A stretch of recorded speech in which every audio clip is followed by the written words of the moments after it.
Muling pinagbantaan ni Davao City Mayor Rodrigo Duterte si Davidson Bangayan.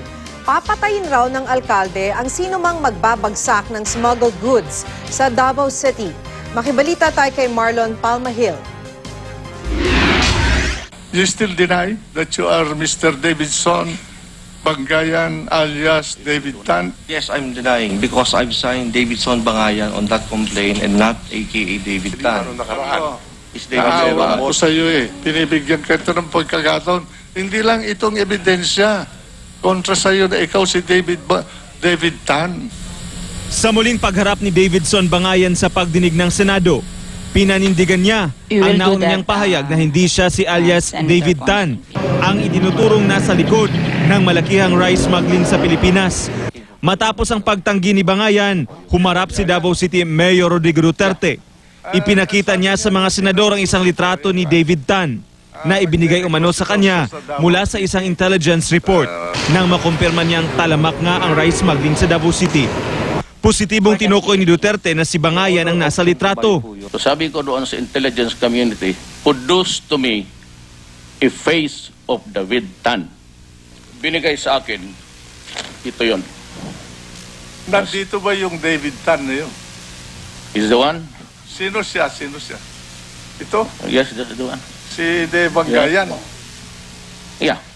Sa kabila nito, patuloy ang pagtanggi ni Bangayan. Is that your signature? Yes, Your Honor. And Okay. it also indicate that I signed as Davidson Bangayan and not David Tan. Oh, yeah. To look the other Bago way. pa man nagsalita si Duterte, nagbanta na si Senador Juan Ponce Enrile na ipapasight for contempt si Bangayan. Ito'y dahil sa patuloy niyang pagtanggi na siya si David Tan sa kabila ng mga ebidensyang nagpapatunay raw nito. Kapag na-cite for contempt ng Senado ang isang tao, ikukulong o i-detain ito sa Senado o sa kung saan mang lugar nila tukuyin. Dahil sa mga pahayag ni Mayor Duterte, pinag-isipan na ng Senate Committee on Agriculture kung sisigundahan nila ang motion ni Enrile. Matatanda ang sinabi noon ni Justice Secretary Leila de Lima na taga Davao City si David Tan. Pinabulaanan naman ni Bangayan na nakatira siya sa Davao. Pero inamin niyang may mga negosyo siya sa naturang lungsod.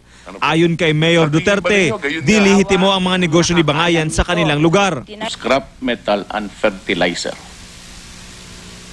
Iyon ang negosyo niya pumapasok sa Davao. And of course, including the rice. So we would know by the business permit none. If this guy would go to Davao and start to unload, I will gladly kill him. Ibinunyag din ng alkalde ang modus ng mga smuggler sa lungsod. Isa na rito ang misdeclaration ng mga ini-import na produkto at ang paggamit ng paulit-ulit sa pare-parehong rice import.